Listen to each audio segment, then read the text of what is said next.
Acquired immunodeficiency syndrome एक ऐसा syndrome जिसके नाम से ही कहीं न कहीं लोग ये सोचते हैं कि भयानक बीमारी है।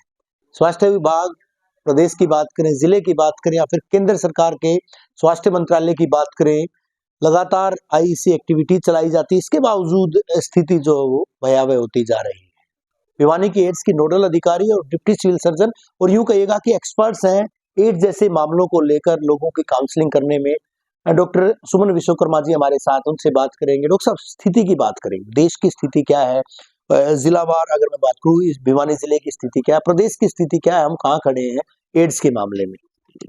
हमारे पास जो भारत में है वो 24 लाख के आसपास पेशेंट हैं। PLHIV हम बोलते हैं, people living with HIV AIDS. और अगर हरियाणा की बात करें तो हमारे इसमें 39,000 के आसपास पेशेंट होते हैं PLHIVs, और भिवानी के अंदर हमारे 2,000 के आसपास हैं। जैसे कि हमने अभी तक जितने टेस्ट करे हैं, 2010 से हमारे पास टेस्टिंग का डाटा है, तो 2037 पेशेंट हमारे पास आए हैं, उसमें इंक्लूडिंग ANC। यानी इसमें 2 तरह की होती है, एक जनरल क्लाइंट होते हैं और एक एंटीनेटल केस यानी प्रेग्नेंट लेडीज। तो हम दोनों में टेस्ट करते हैं, और प्रेग्नेंट लेडीज भी एक हाई रिस्क ग्रुप होता है, तो उसमें हम स्पेशल अभियान चलाते हैं कि जितनी भी गर्भवती महिलाएं हैं उनके हम टेस्ट करते हैं। तो इस तरह से अभी हमारे पास FIART है, फैसिलिटी इंटीग्रेटेड ART सेंटर, जहाँ पर जो PLHIVs होते हैं उनको पॉजिटिव आने पर वहाँ पे लिंक किया जाता है और उनको ART की दवाइयाँ खिलाई जाती हैं। तो आज की डेट में मेरे पास 2147 PLHIVs हैं जो यहाँ पर हमारे पास से दवाई ले रहे हैं। लगातार मामलों की बात करें, आपने बताया कि 2010 से लेकर के आज तक के आंकड़े हैं, 2147 समथिंग कुछ आपने जो आंकड़े बताए हैं। डॉक्टर साहब, किस गति से, रफ्तार की बात करें, यानी साल दर साल कितने मामले लगातार बढ़ रहे हैं? 100 या राउंड अबाउट, या उससे ज्यादा कहीं इस तरह के मामले आ रहे हैं? और वजह की बात करें तो खास वजह क्या है इसके पीछे?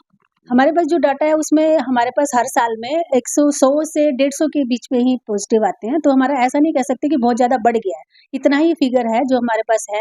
और जो यंग पॉपुलेशन है, जो अडल्ट है, यंग है 15 से और 50 साल के आसपास की, वो ज़्यादा आ रहे हैं। आजकल तो यंग बच्चे ज़्यादा आ रहे हैं। तो उसमें आप अगर ये कहेंगे तो अवेयरनेस बहुत सबसे ज़्यादा ज़रूरी है। अगर हम इस बीमारी को कंट्रोल करना चाहते हैं तो हमें अपने बच्चों को HIV के बारे में बताना पड़ेगा। जैसे हाँ जी, जैसे कि आप अगर कहें कि हम अपने बच्चों को शिक्षा देते हैं कि उनको कैसे, किस चीज़ से बचना है, किस बुराई से बचना है, किसका, उनको बचाने के लिए हम हर तरह की शिक्षा देते हैं। तो मेरा आपके माध्यम से ये कहना है कि अपने बच्चों को HIV जैसी बीमारी से बचने के लिए भी हम उनको पढ़ाएं, जागरूक करें और उनको शिक्षा दें ताकि वो इस बीमारी से बच सकें। विज्ञान विषय में 10वीं 8वीं जो है ना, इन कक्षाओं से, छठी कक्षा से जो है वो इस तरह के पाठ्यक्रम में शामिल किया गया है, यौन शिक्षा के बारे में, कि बच्चों को यौन रोगों के बारे में शिक्षित किया जाए।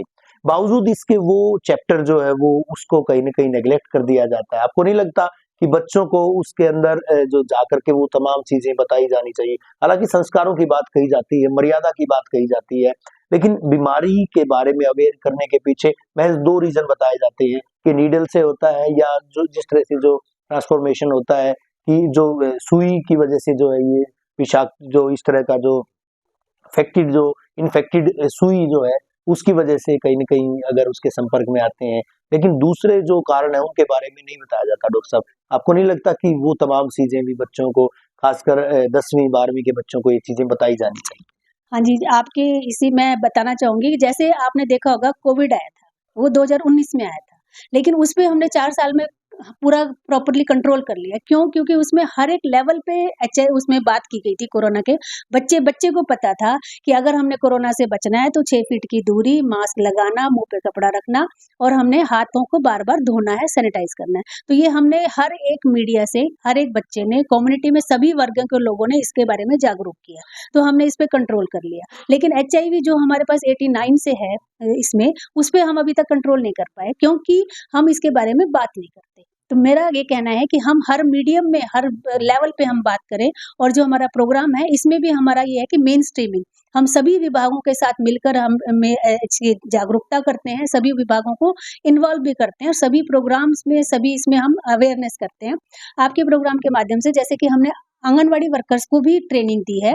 हमारे सारे जो कॉलेज हैं, स्कूलों हैं, एडोलेसेंट प्रोग्राम चलते हैं, उनके अंदर भी STD और HIV के बारे में चैप्टर भी होता है, वहाँ पर भी जो स्टूडेंट्स हैं उनको बताया जाता है। हमारे जो कॉलेज हैं, रेड रिबन कॉलेज हमने बना रखे हैं। रेड रिबन यानी सिंबल जो हमारा है, उसमें एक मेल टीचर होता है, एक फीमेल टीचर होता है और बच्चे होते हैं। 4 बच्चे 3 बच्चे फीमेल 3 बच्चे मेल, तो इस तरह से हमारे 8 लोगों की पूरी टीम है।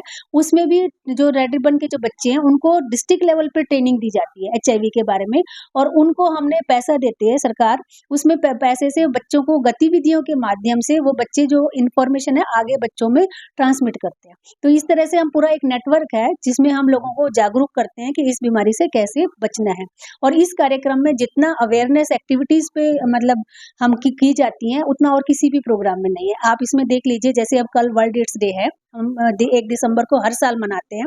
इसके अलावा 12 जनवरी को हम इसमें स्वामी विवेकानंद की जयंती है, उस पे भी हम बताते हैं।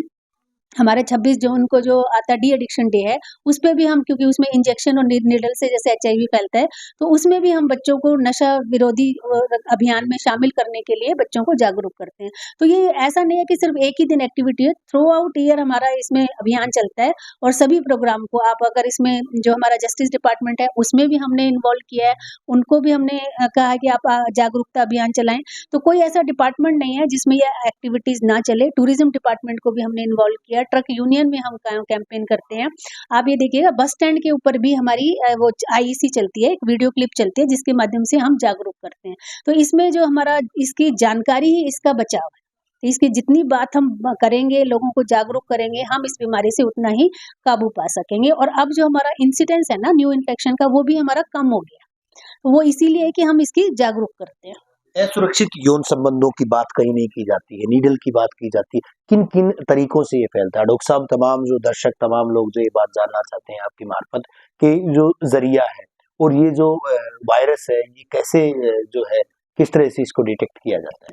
इसमें जो हमारा मेन कारण है इसका जो फैलने का है, वो 88% केसेस में हेटेरोसेक्सुअल रूट से होता है, और उसमें ये होता है कि अगर असुरक्षित का मतलब है बिना प्रोटेक्शन के, यानी बिना कंडोम्स के, चाहे वो मेल कंडोम्स हो चाहे फीमेल कंडोम्स हो, वेजाइनल और सीमन फ्लूइड में वायरस होता है। अगर दोनों फ्लूइड कांटेक्ट में आते हैं तो ट्रांसमिशन के चांसेस होते हैं। तो इसके अंदर यही है कि हमें अगर बैरियर मेथड हम यूज करें, हम इसमें फॉलो करते हैं ABC।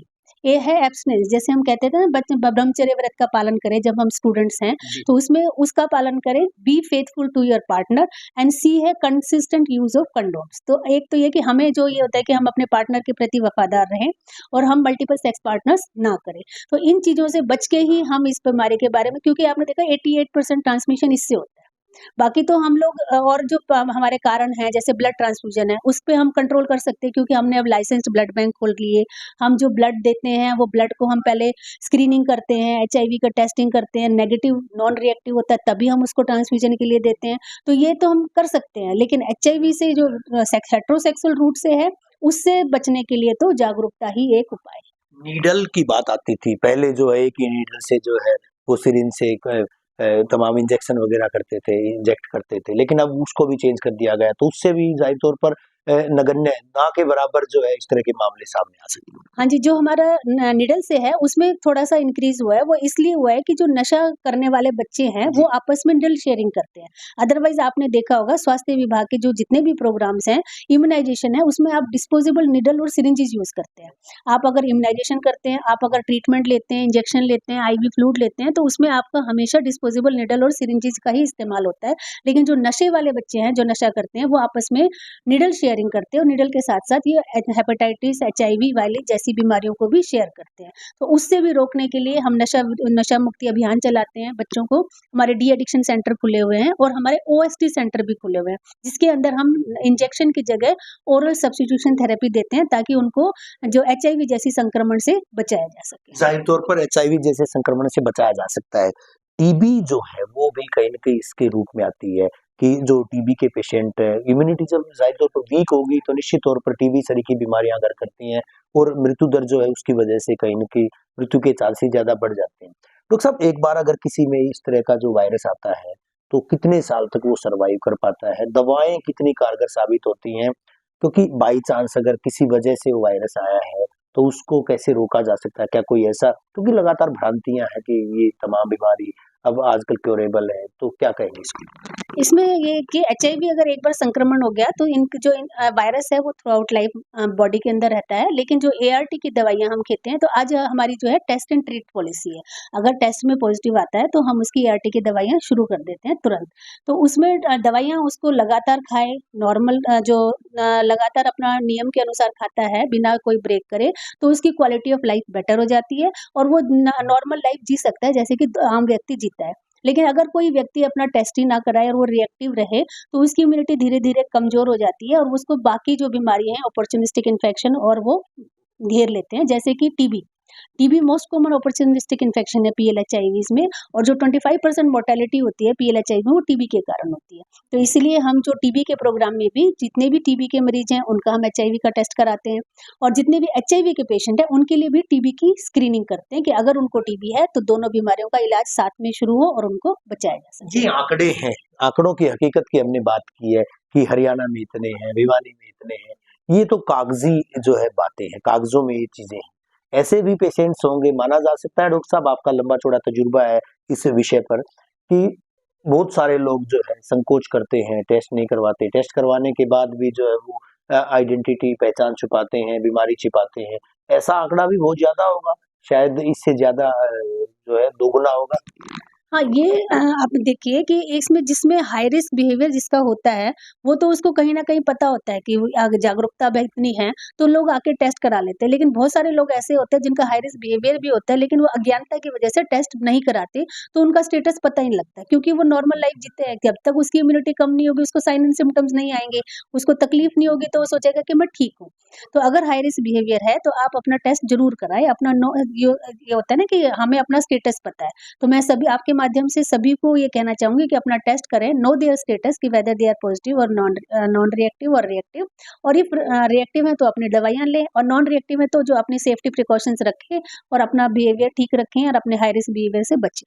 लोग ये सोचते हैं कि कहीं बीमारी के बारे में लोगों को इल्म होगा, कि समाज जो है, जो सोसाइटी है उनको जो है हेय दृष्टि से देखेगी, घृणा की दृष्टि से देखेगी, सवालिया निशान भी खड़े करती है।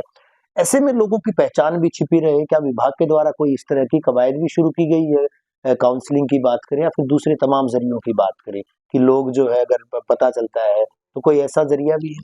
हाँ जी, ये जो रिपोर्ट होती है, एचआईवी का टेस्ट जो होता है वो कॉन्फिडेंशियल होता है और कंसेंटिव होता है। बिना कंसेंट के टेस्ट नहीं करते, और ये यूनिक आईडी से होता है। मतलब अगर आईसीटीसी, पहले इसके अंदर आईसीटीसी केंद्र खोले हैं, इनको बोलते हैं integrated counselling and testing centre, जिसके अंदर एक काउंसलर भी होता है और एक एलटी होता है। तो आपकी प्री टेस्ट काउंसलिंग की जाती है, आपका एक यूनिक आईडी नंबर दिया जाता है, उसके थ्रू आपके पास एलटी को भेजा जाता है। एलटी वो यूनिक आईडी नंबर आपके पास रखता है और फिर पेशेंट को टेस्ट जो है वो काउंसलर को रिपोर्ट देता है।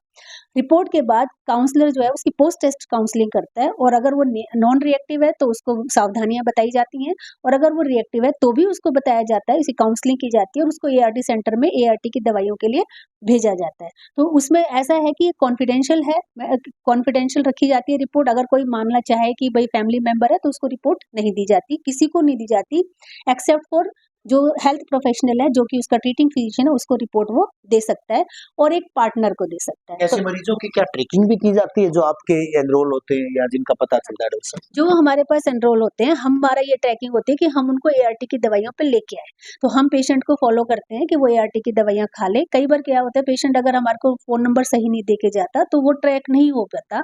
ऐसे बहुत ही कम पेशेंट होते हैं, लेकिन होते हैं। तो उनमें अगर फ़ोन नंबर ट्रेस नहीं होता और एड्रेस भी अगर वो सही नहीं बता जाते, तो उस केस में हम लोग उसको ट्रेस नहीं कर पाते। अदरवाइज़ हम इनकी ट्रैकिंग पूरी रखते हैं और पूरी कोशिश करते हैं कि हम उनका आधार कार्ड और जो नंबर है वो लें, ताकि वो जो वर्किंग नंबर है और उसको हम पेशेंट को ट्रेस कर पाएँ। विभाग की मुख्य धारा से जोड़ने माफ कीजिएगा, समाज की मुख्य धारा से जोड़ने के लिए ऐसे मरीज जो है उनके लिए किस तरह की योजनाएं आपके विभाग के द्वारा, सरकार के द्वारा चलाई गई है, ताकि जो है वो सरवाइव कर सके? हाँ जी, जी, इसके लिए सबसे पहले है कि उनके जो स्टिग्मा और डिस्क्रिमिनेशन से बचने के लिए भारत सरकार ने एक कानून बनाया है, जिसको हम एचआईवी एक्ट 2017 बोलते हैं।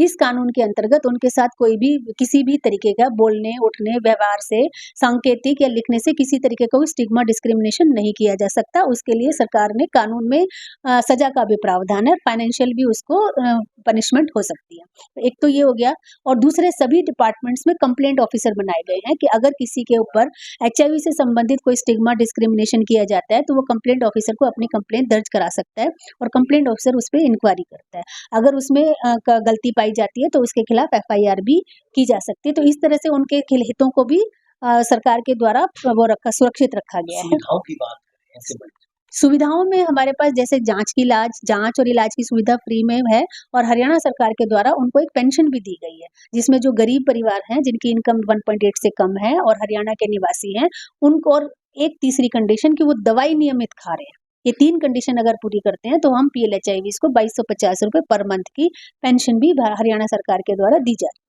जो योजनाएं हैं कितनी पर्याप्त मानते हैं डॉक्टर साहब ऐसे मरीजों के लिए, ट्रीटमेंट के लिए, या फिर जिस तरह से उनके बिहेवियर को बदलने के लिए, सोशल बिहेवियर उनका ठीक रहे, इसके अलावा आपके द्वारा आईसी जो एक्टिविटी चलाई जाती है कितनी पर्याप्त आप मानते हैं? क्या पर्याप्त है वो?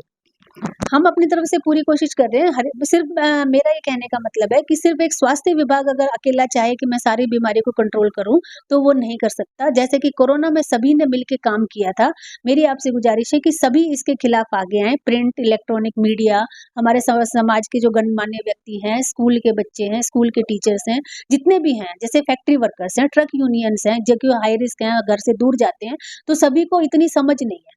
वो लोग इस बारे में जानते नहीं कि ये बीमारी क्यों फैलती है, कैसे फैलती है। तो इन सब का अगर सभी मिलके हम इसके बारे में काम करेंगे तो हम इस बीमारी से जरूर पा सकेंगे, हम इस पे विजय पा सकेंगे। शुक्रिया हमसे बात करने के लिए। काफी महत्वपूर्ण जो है जानकारियां डॉक्टर सुमन विश्वकर्मा के द्वारा साझी की गई हैं। तमाम लोगों का दायित्व अकेले जो स्वास्थ्य महकमा है, प्रदेश सरकार, केंद्र सरकार है, केवल महज और महज उनके दायित्व को रख करके इस बात की तिश्री नहीं की जा सकती, बल्कि सभी आम व खास आमजन का दायित्व ना केवल बनता है बल्कि परिवारों का दायित्व भी बनता है। अपने बच्चों को जो है यौन शिक्षा, जिसकी आज के दौर में बेहद जरूरत है, और जो पाठ्यक्रम में भी शामिल किया गया है, जिसको विज्ञान के पाठ्यक्रम में कुछ इस तरह के रोगों के बारे में बताया गया है, उसको दरकिनार किए बगैर तमाम जो बच्चे हैं, नौनिहाल, जो देश का भविष्य है, यूथ है, यूथ को खासतौर पर इन बातों के बारे में जरूर अवगत करवाया जाए। इसके अलावा जिस तरह की योजनाएं जो लगातार विभाग के द्वारा भी चलाई जा रही है, आईसी एक्टिविटी चलाई जा रही है, लोगों को अवेयर भी किया जा रहा है, लोगों को इस बारे में शिक्षित भी किया जा रहा है, तो लोगों को भी समझने की जरूरत है। और बीमारी एक बार घर कर जाती है तो निश्चित तौर पर जो है उसका इलाज भी इनके विभाग के द्वारा किया जाता है, प्रिकॉशनरी ट्रीटमेंट जो है दिया जाता है। ऐसे में 1 तारीख को हर बार जो है 1 दिसंबर की अगर बात करें, विश्व एड्स दिवस जरूर मनाया जाता है, लेकिन लोगों को समझना होगा, खासतौर पर उस यूथ को समझना होगा जो कि ना केवल नशे की गर्त में जाता है बल्कि इस तरह से बीमारियों का भी शिकार होता है। वीडियो जर्नलिस्ट सुमित अवस्थी के साथ रवि जांगड़ा, इंडिया न्यूज।